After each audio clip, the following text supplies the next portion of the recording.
যদি আপনাকে সাপে কামড় দেয় তাহলে কখনোই এই ভুলগুলো করতে যাবেন না, নয়তো কিন্তু আপনার জীবনও যেতে পারে। নাম্বার 1, সাপ যদি আপনার হাতে বা পায়ে কামড় দেয় আর যদি আপনার সেই হাত বা পায়ে কোনো আংটি থেকে থাকে তাহলে যত তাড়াতাড়ি পারুন সেই আংটি খুলে ফেলুন, নয়তো পরে সমস্যা হতে পারে। নাম্বার 2, সাপ কামড় দেওয়ার পরে কখনোই টাইট করে রশি বাঁধার মতো ভুল করবেন না, কারণ যদি সময় মতো চিকিৎসা না হয় তাহলে সেই অঙ্গটি কেটে ফেলাও লাগতে পারে। নাম্বার 3, সাপ কামড় দেওয়ার পরে পালিয়ে যাওয়ার আগেই পারলে মোবাইল বের করে একটি ছবি তুলে রাখুন, নয়তো সেই সাপটাকে ভালো মতো দেখে নিন এবং মনে রাখুন সাপটা দেখতে কেমন ছিল, যাতে করে ডাক্তারকেও অ্যান্টিভেনাম দিতে সুবিধা হবে। নাম্বার 4, পারলে সেই সময়টাকেও লিখে রাখুন যখন সাপ আপনাকে কামড়িয়েছিল। নাম্বার 5, সাপ কামড়ানোর পরে যদি সেখান থেকে রক্ত বের হয় তাহলে সাথে সাথেই সে রক্ত বন্ধ না করে কিছুক্ষণ সেই রক্ত বের হতে দিন, এতে করে সেই রক্তের সাথে সাথে কিছুটা হলেও বিষ বেরিয়ে যাবে। নাম্বার 6, কখনো এমন ভুল করতে যাবেন না যেমনটা সিনেমাতে দেখানো হয়, মানে মুখ দিয়ে চুষে বিষ বের করার চেষ্টা। নাম্বার 7, যেই অঙ্গে সাপ কামড়িয়েছে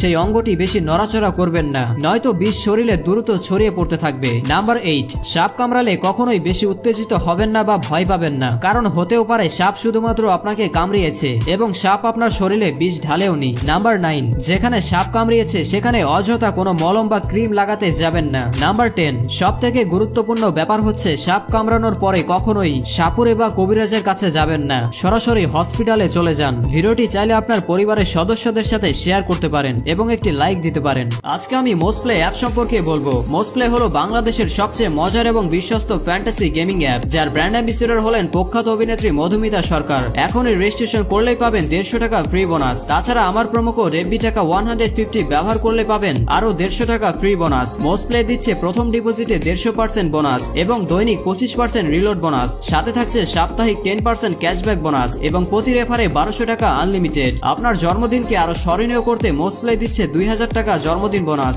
আমার পিন কমেন্ট থেকে মোস্টপ্লে অ্যাপে বিনামূল্যে রেজিস্ট্রেশন করুন, অসংখ্য বোনাস নিন এবং উপার্জনের যাত্রা শুরু করুন। শুভকামনা। হোটেলে থাকা অবস্থায় কখনোই এই ভুলগুলো করবেন না। নাম্বার 1, হোটেলের রুমগুলোতে থাকা পানির গ্লাসকে অত সহজে বিশ্বাস করবেন না, কারণ এ সকল গ্লাসকে অনেক সময় তারা সেই কাপড় দিয়ে মুছে যেটা দিয়ে কিনা তারা ঘরের অন্যান্য সকল জিনিসকেও পরিষ্কার করে, সুতরাং বোতলে করে পানি খাওয়াটাই আপনার জন্য ভালো হবে। নাম্বার 2, হোটেলের রুমগুলোতে থাকা অবস্থায় কখনো উল্টাপাল্টা কর্মকাণ্ড করতে যাবেন না, কিন্তু কারণ হতে পারে আপনার রুমে স্পাই ক্যামেরা লাগানো রয়েছে আর সেই ক্যামেরাটি আপনার প্রাইভেট মুহূর্তকেও রেকর্ড করছে। নাম্বার 3, হোটেল রুম কখনোই রাতের বেলায় বুকিং করবেন না, কারণ যেহেতু রাতের বেলায় আপনার কাছে অপশন নেই, সেক্ষেত্রে হোটেল কর্তৃপক্ষ আপনার কাছ থেকে বেশি টাকা নিতে পারে। নাম্বার 4, হোটেল রুমের বেডগুলোতে সবসময় চেষ্টা করবেন পোশাক গায়ে থাকা অবস্থায় ঘুমানোর, কারণ অনেক সময় দেখা গেছে ক্লিনাররা শুধুমাত্র স্প্রে করেই বিছানা এবং বালিশকে রেখে দেয়। নাম্বার 5, হোটেলের আয়নাগুলো থেকেও একটু সাবধানে থাকবেন, কারণ হতে পারে সেই আয়নাগুলো ডাবল সাইড মিরর আর হতে পারে সেই আয়নার বিপরীত পাশ থেকে আপনাকে কেউ দেখছে।